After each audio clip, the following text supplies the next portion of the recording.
Come on, Livingston, we're gonna go on and on and on. Together we can make it. We're gonna go on and on and on. Come on, Livingston. Knocks it through. Mullen bursting into the box. Josh Mullen. Together we can make it. Mullen's ball across. It's turned in. It's Pittman who's got it. Livingston leads. Can they get the ball back in? O'Brien. Lead! And Livingston have the lead. Man, you score. If we march to The full-time whistle blows and David Hayes celebrates. And the Livingston fans join in exultation. come on, Livingston. Livingston have the lead against Rangers, and they are certainly rising to a few occasions on their return to the top flight in Scotland. Hello and welcome back to TalkLivi for another special feature-length interview edition. This week we're delighted and honoured to welcome another League Cup winning legend to the podcast, a cup final scorer on what was and probably still is our most famous day in the club's history. We welcome Jamie McAllister onto TalkLivi this week. Jamie had an illustrious career in football both north and south of the border, but our main focus is on his time with the Lions. We take a look at his early career with Livi, working under the first ever Brazilian to manage in the UK, before he ended up playing for his boyhood hero David Hay. We talk through those dark administration days, which strangely galvanised the players onto becoming history makers. Of course, Jamie talks us through that famous day at Hampden on the 14th of March 2004, when a pinpoint David Fernandez pass fed Jamie through on goal, what was going through his head at that point and how he felt after slotting the ball past the keeper. Finally, he talks Scotland call-ups and goes into his time down south and stepping into coaching, before finally telling us what's in store for Jamie in the future. So without further ado, here it is. So this week on TalkLivi, we're delighted to welcome the man who scored one of the all-important goals in that glorious day at Hampden, Jamie McAllister. Jamie, how you doing? How's lockdown treating you? Yeah, not bad, Ewan. Thanks for the invite. Pleasure to be on. Lockdown's been fun. I've got 4 kids. My wife, so I've been helping the wife do the homeschooling with the 4 kids and practicing my TikTok dances with my daughter. All sorts happening. So, yeah, been kept busy. And also with my job, I've got a lot of work that the gaffer sent us to do. So, I'm actually doing more work now than I do when I'm at work. So, Homeschooling with the kids, and you're doing homeschooling for the players as well. Yeah, so double whammy. Been kept busy. Mrs. prepared a nice list for me as well. Paint the fence, paint this, paint that, paint this. So been doing all that as well.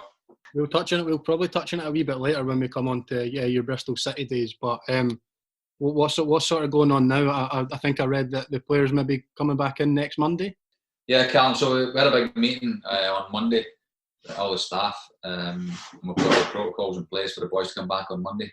So we're actually doing testing tomorrow with players and staff. There'll be 20 players and there'll be 15 staff, and we've got to do 2 tests every week. So we're testing tomorrow to make sure everyone's okay to resume on Monday. And that'll be in small groups, so it'll be groups of 5.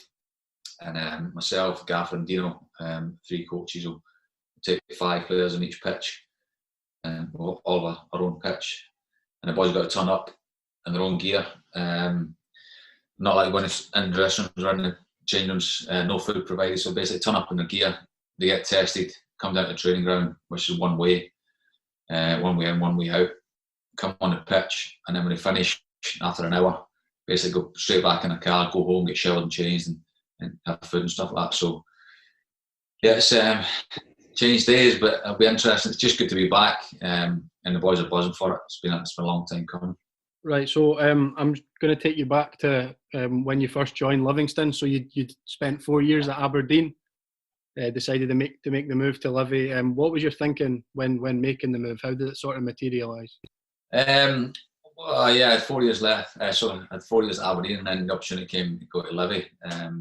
David Hay was the manager at the time with Alan Preston, I think, and Billy Cutwood was also there as a coach. So just speaking to them, and I knew a lot of the boys that were there. It was a great group of lads we had at the time. and just they were ambitious to do well in the league, and just something I really fancied. So I took the opportunity. Probably one of the best years of my career. I loved the club, great club, and with a great group of players and a great group of staff. It was a real special time. Yeah. And when you first joined the club, there would have been Marcio Maximo was involved in the management side of things. How did you find it working with him initially, before obviously Davy Hay kind of took the reins over later that season? Oh, that's right. He was. I totally forgot about that. It was such a short stint, to be fair. What a shot! Aye. Yeah, he was an interesting character. Different ways of doing things that we weren't used to. But he was a lovely guy, some good ideas, but just probably not suited to the Scottish game at that time. And I think the change was the right thing to do. So it was great to bring Davy and Alan in. No, yeah, it was interesting times. But no, we had a great group of players, and obviously that was just a little hiccup at the start of the season, and went on to have a good season. What was it like to work under Davy Hay? Yeah, for me, he was one of my heroes growing up. Like, absolute legend at Celtic, and me growing up as a Celtic fan, I used to go to Park Ayr and watch him play, and obviously he played a big part as Celtic as a player and other roles as well. So he's a bit of an idol for me. So it was a pleasure to go and play under him. Kind of dream come true sort of thing. And when Davy kind of took over, we moved into sort of playing a 3-5-2. Yeah. That's something Davy always intended, and it seemed to just fit the personnel we had at the time perfectly as well. Yeah, I would say it was a great move because it definitely suited the personnel. Myself and David McNamee are both attacking fullbacks, both fit and willing to get up and down, do both sides of the game, defend and attack. And with some quality centre halves in the team as well, and it just suited. It suited with Oscar, Dorado, and Big Marv, obviously, and what a great back three that was. And obviously in midfield as well, the real quality in Makes and Burton O'Brien, and by experience in there with Lovell as well. So it just suited the team. And then up top we obviously had it was Fernandez, Lilly, and was that right? Yeah, Pasquinelli occasionally featured off the bench and whatnot, big battering right up top. It suited the personnel, and it was really effective. So the club were put into administration just shortly before the League Cup semi against Dundee. Was it sort of apparent that the club was struggling financially before all that? Yeah, we'd found out a couple of weeks before that might happen. I think it was around mid-February or something like that, was it? Yeah. But the group that we had were just wanting to do anything for the club and just to play, no matter what happened with the wages or with the administration. We were just doing everything we can to try and keep the club going. And I know behind the scenes, everyone was working hard to do that. But yeah, it was a difficult time, obviously. But it kind of, I don't know, it kind of galvanised us and made us want to go and achieve like what we did. So yeah, that was tough because the big thing for me was at the end of the season, it was really sad that group split up because I think we could have gone on and done some great things because it was a great group of players. So that was the saddest thing for me, having to split up that group. Yeah, and obviously it was, I think, either the day before or the day off the semi-final that the club was put into administration. How difficult is it for you as players to kind of focus on such a big game like that when there's guys potentially being made redundant and things like that in the dressing room that you're obviously got very close with? Yeah, and a few of the boys had took a hit. So it was tough. It was tough, but the strength in the group and the strength of the characters we had in the group kind of just got on with it. And I suppose it spurred us on and said, like, it kind of galvanised us, brought us even closer together, and made us want to go and win the game. Everyone had like kind of wrote us off really because we were playing Hibs, and they were taking more supporters than what we did. So everyone was kind of writing us off. So we're underdogs anyway. So we wanted to go and prove our going wrong. And for the situation we're in as well, it kind of made it even more so that we want to go and win the game and win a cup. So yeah, it was a special day. Some good memories from that day and that night. Before we get on to the final, I just want to touch a wee bit on the semi-final because it was won in pretty spectacular fashion with Derek Lilly's penalty. What do you remember from that day? As I say, it's quite vague, but it's an unbelievable feeling. It was kind of last minute penalty, was it? Mm-hmm. Yeah. I mean, never in doubt, Dale was always going to score that. He's a good goal scorer. He's a great lad. But no, it was special. That what a feeling. No better way to win a game than to score in the last minute. And then, obviously, in the build-up to the final, we weren't in great form, but you did also score your first goal for the club against Motherwell. It was a bit of a screamer as well. I know you haven't scored many goals in your career, and that's maybe not your most important one, but was it maybe your best goal that you scored? As you say, I didn't get many goals, but when I got them, they were quite special. I scored a couple of good ones, but that's up there. But I scored one against Coventry for Bristol City. Excuse me, from 25 yards and put it in the top corner, which is rare. Hardly even scored in training. I mean, in games. So I remember that one fondly because my grand and mum and dad and that were in the crowd at the time, and was it from a corner, cut back edge of the box and a volley? Is that what it was? Aye, right in the top bin as well. First couple of minutes of the game, remember it really well. So I just remember scoring it and thinking my grand was in the crowd and he was buzzing. To be fair, I think it was one of his first games he managed to come to when I was at Livi. So yeah, it was a special moment just for my granddad to see that, mum and dad to be there as well. So good goal. Did you, after you scored that one, were you inviting them along every week because they thought lucky charm? They probably came every week. I never scored for another 200 games or something like that. So. We'll go on to the famous day now in March 2004. Ewan mentioned there that obviously we weren't in the best of form in the build up to that game. I think we'd lost 5 out of the last 6 games. But what was the mood in the camp like leading up to that? Obviously, probably down in the dumps with the form. Going into the game, I don't remember much of it, to be fair. I just remember that everyone was writing us off. As you say, we're in a bit of poor form, but we still had the belief in the group that we're good enough to go and beat Hibs on the day. So now we were confident going into the game that we could go and win it, as I say. The quality we had in the group and the camaraderie we had with some great leaders, great mix of experience in youth and some real quality in there as well. So no, we had total belief that we could go and win the game. You kind of touched on it with the numbers that Hibs had and the crowd, stuff like that. And that Hibs team had a lot of good players coming through at the time, like Brown, Thompson, Riordan, O'Connor, etc. Yeah. But do you think the press just completely wrote us off because of that? I mean, we'd already actually beaten them a couple of times that season, once at Easter Road at Livi as well. So I take it you guys just used that as a bit of extra inspiration and motivation? But no, as you say, they had a really good young group of players coming through, and a lot of them on great careers. You mentioned a few of them there, and they were a very good team. But we still felt that we were a better team. They had more individual, probably maybe better players individually, but as a group, we felt as if we were stronger as a team. So, no, as I say, like we knew that everyone was writing us off, and we were underdogs, really. Not in our eyes. We believed in the staff, believed in us.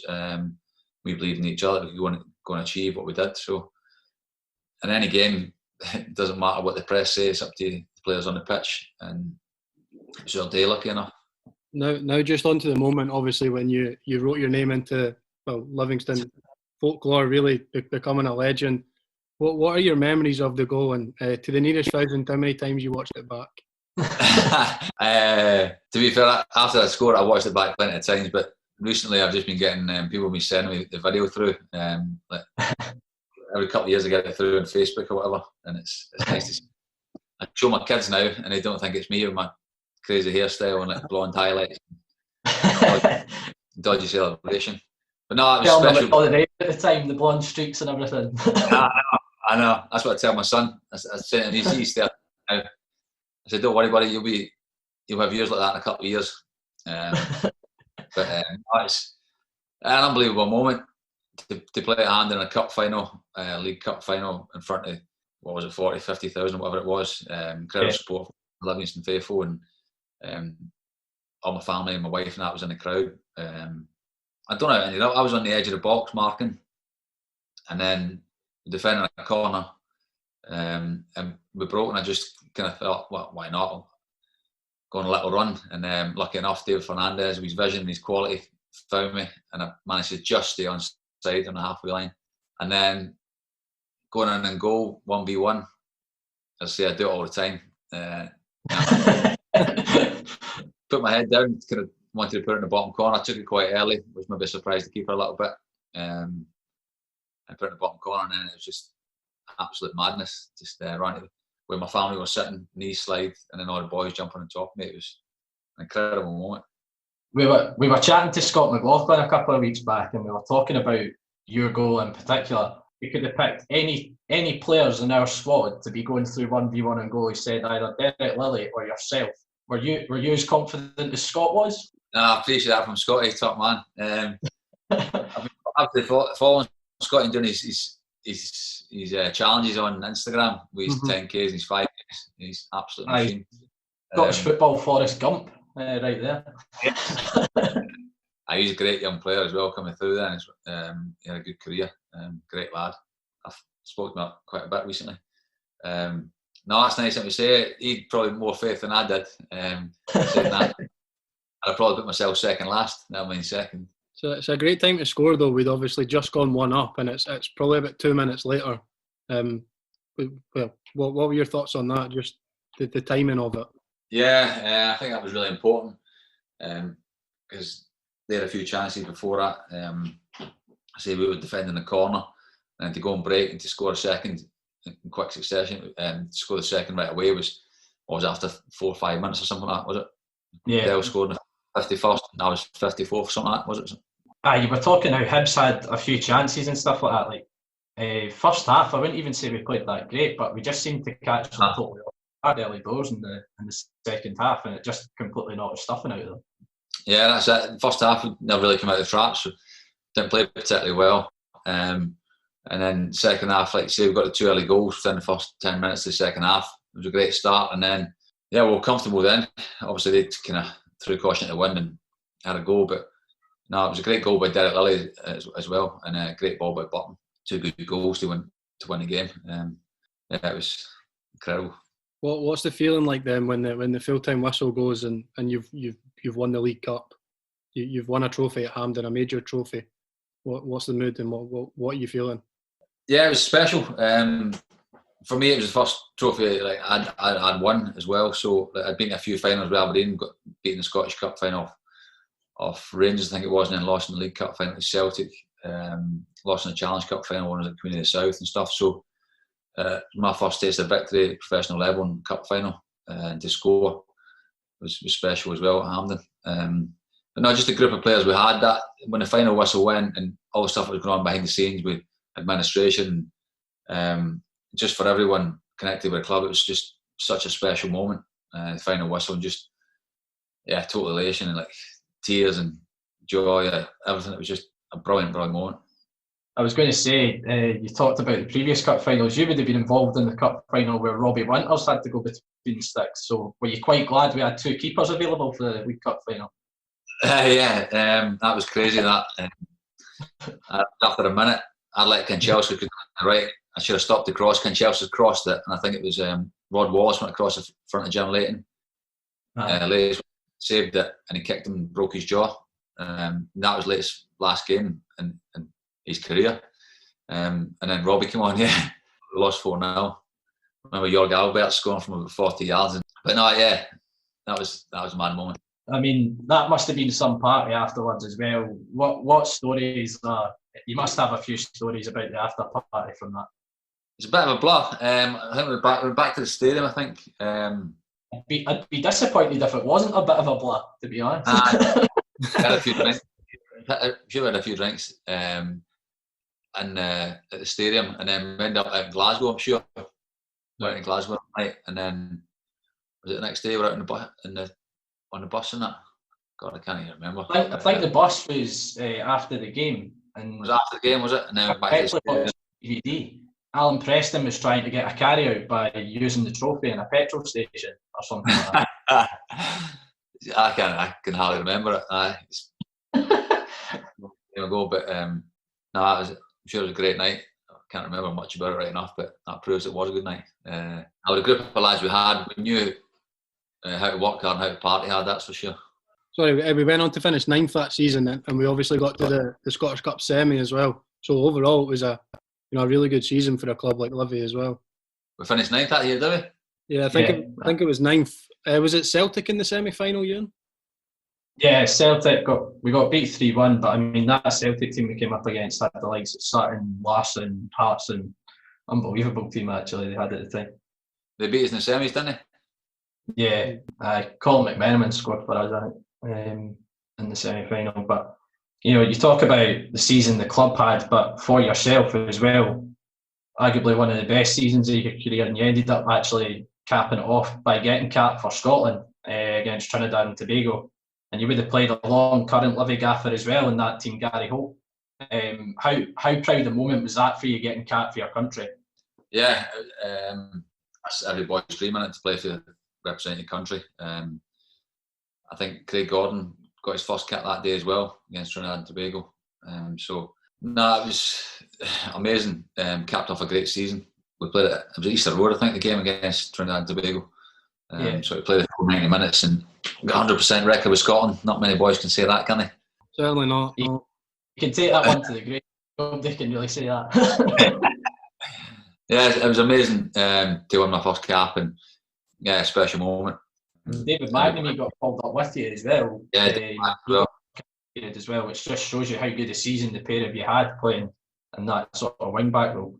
Yeah, both of us a good season. I mean, Barton O'Brien had a good season that year as well. I'm sure he should have, for me, he should have been in it as well. We're a real good group of lads. But I'm trying to think. David Mack, did he come on that game? Was he in the squad? We had 2 games. I think we had Estonia on the Thursday, and Matt and me played that one, and then you played on the Sunday against Trinidad and Tobago. From memory. That's right. Yeah, because I was on the bench for Estonia, I think. Yeah. And unfortunately, it was my one and only cap. I've been on a lot of squads after that, with George Bully and that as well, and a few other squads. So my one and only cap, but one's better than none, isn't it? It's obviously an amazing achievement for anyone to get to represent our country. That summer, you made the decision to move to Hearts. Was there ever the opportunity to kind of stay at Livi, or the finances at the time maybe play a part? Yeah, that was. Yeah, I'd been delighted to stay there, and a lot of us would have. But yeah, the finances and that was difficult. So I got the opportunity to go to Hearts, and Craig Levine was manager at the time. And when I spoke to him, I was convinced it was the right move. So yeah, I was heartbroken that I had to leave. I was desperate to stay, but it just wasn't feasible. And at that time, was that sort of the period where Hearts started getting a bit of money pumped into them from Romanoff as well in your spell there? That was an interesting time, yeah. It was a great season. In the 2 years I was there, we won the Scottish Cup and finished second in the league. We managed to break the Old Firm dominance. I think it was the first time we'd been split in 15 years. We finished second in the second season. We qualified for Europe, playing the Europa League group stages and stuff like that. So yeah, it was a brilliant 2 years. And in 2 years my contract left, but because of the madness that was going on behind the scenes and constant changes of manager and a lot of players coming in, I felt it was right just to kind of make a move after that, after the 2 years. Obviously, it worked out really well for you, because you spent quite a fair bit of time at Bristol City, and obviously you're involved again now. So yeah, 6 years. So I moved in. Saying that, the missus wasn't too happy because she was just gave birth to Ruben. He was only 4 weeks, and I said to her, "Look, I've got a chance to go to Bristol City. You fancy leaving Scotland?" And she was like, "No chance. The first baby. I don't want to be away from my family and stuff and mum and that." So it was a tough decision, but when I look back on now, and it was the best decision ever. The first year was a great year. We got promoted from League One. Second season, we got to the Championship playoff final and just missed out by a one-dash goal in the Championship playoff final to get to the Premiership. So yeah, it was the right thing to do. And 6 great years at Bristol City, and we've been in Bristol now 14 years as a family. So it's kind of home for us now down here, I would say. Yeah, exactly. Pretty settled. Yeah, really settled. I mean, after the six years at City, when I left, I had opportunities to go back home and play. Could have signed with Kelly, could have signed with a few other clubs back home, but I chose to kind of stay with clubs around about here and signed at Yeovil and Exeter and stuff like that to keep the family in Bristol. So I did have a little stint in India for 6 months where I buggered off to India for 6 months to play. Was that to top up the tan? Was it not quite good enough in the West Country? No? That was an unbelievable opportunity. I'd always wanted to go and play abroad, and David James was getting the job at Kerala Blasters, and it was the first season of the Indian Super League. So it was just too good an opportunity to turn down. He wanted to take me over as player coach. I played with JMO at Bristol City for 2 years, so he took me over as player coach, and it was just great 5 months. We got to the cup final and lost last minute in the first ever the inaugural season in the Super League. So that was a great 5 months. But before we come on to your sort of coaching career now with Bristol City, I just want to sort of reflect back on your time at Livingston. How would you sum it all up? Obviously, some brilliant memories from your career. Yeah, it was an amazing year. Just great group of lads. Met some great friends, people that still talk to now, and it's just a special time. It was a great dressing room, great group of staff. The fans were amazing. It was just loved it. I loved every minute of it. I was wanting to stay, but obviously circumstances dictated that I couldn't. But no, one of the best years of my career. Like as I say, to win the cup and to play in that group of players and in that team with its staff as well was kind of special. Touching on obviously assistant head coach at Bristol City now, Lee Johnson's the manager. How are you enjoying the coaching side of things, and is management an aim for you in the future? Yeah, I love the coaching. Obviously, I've got ambition to be a manager one day. It's something I've been working towards. I took my first class when I was 34, 33 when I was still playing. Done my B, done my A, and I'm actually just finished my pro licence. So I get my pro licence next week. Finished my final assessment next week. It's something that I do want to be a manager one day, but the role I've got at the moment, I love. I'm also working with Dean Holden, who's joint assistant manager with myself, and Lee Johnson, who's a good friend of mine. I've known for 15 years. And we played together at Hearts and played together at Bristol City for 6 years. So he gave me the opportunity 4 years ago to be involved with under 23s. He offered me the under 23s manager's job, and at the time I was 38 and I'd done a bit of coaching in India. I'd been doing coaching at Bristol City Academy for like 3 or 4 years before that. 3 or 4 years before that, on a Monday and a Wednesday night when I was still playing at Exeter and Yeovil, stuff like that. So I was getting my experience in my coaching while I was still playing, because I knew that was the avenue I wanted to go into. But as I say, I was 38 and I didn't want to stop playing. John, the gaffer, phoned me up and said, I want you to be 23s manager, and I'm like, I'm 38, I still think I've got a bit left in me. I want to play it in 40. Always I want to play it in 40, so I can Peter Pan, didn't want to grow up. I'd been another year at Exeter, and I got for a year at Newport as well, so I had an opportunity to play like League Two, still good standard. But the opportunity to go back to Bristol City and to work on the Lee and the 23s job was something that really excited me. So I kind of took the plunge, and I regretted it for 6-7 months. Not regretted it. I missed playing. Like, I just loved playing and training. But I joined in the lads with 23s and kind of get involved in that, which was good. Played in a few of the games and that. But then I got the opportunity after 7 months being 23s manager. I got moved up to the first team to be joint assistant manager.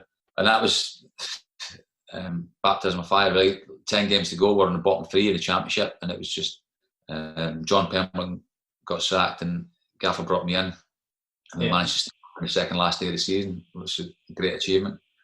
And just not looked back since. Last 3 years I've been in that role, and it's a role I love. So I'm really happy in the position I'm in, and I'm learning every day. You excited to get back then?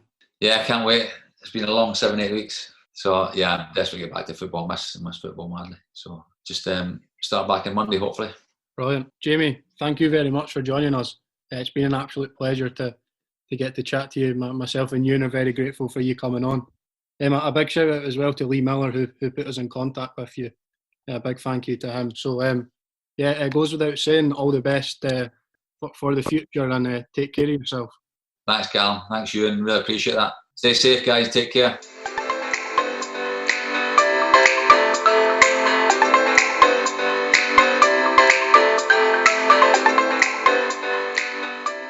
What an absolute privilege welcoming Jamie onto our podcast this week. We can't thank him enough for taking the time out of his day to chat to us about his career and his time with the club. I think it's fair to say a true club legend who's written his name into the club's history books. As Callum said, a massive thanks also goes to playoff hero Lee Miller, who put us in touch with Jamie this week, so thanks very much to Lee again for that. As always, you can find TalkLivi in the usual places, Facebook, Instagram and Twitter, by just searching for TalkLivi. Hit like and follow, And please, if you can, share and retweet the episode with all your followers.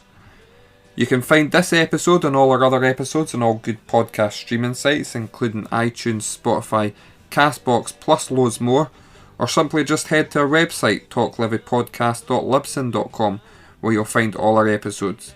We're also on YouTube. Again, simply just search for TalkLivi, and if you could, please hit the subscribe button. We'd appreciate it hugely. Finally, once again, a massive thank you to Jamie for joining us, to Lee for helping to set it up, of course, and to all you for continuing to support the podcast by listening and sharing all our episodes. So from Callum, Ewan and myself, hope you're all keeping safe, take care, and thanks again.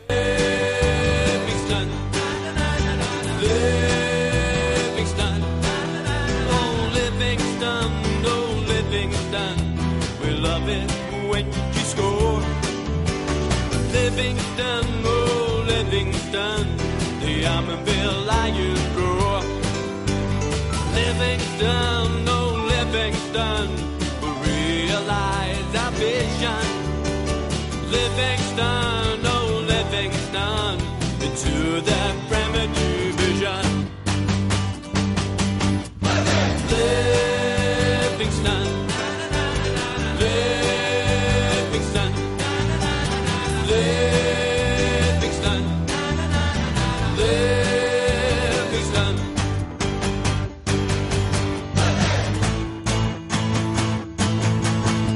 Westphalian boys, they play with style. They run until they drop. Livingston, oh Livingston, we're going to the top. Livingston, oh Livingston, you carry all our dreams. When we chant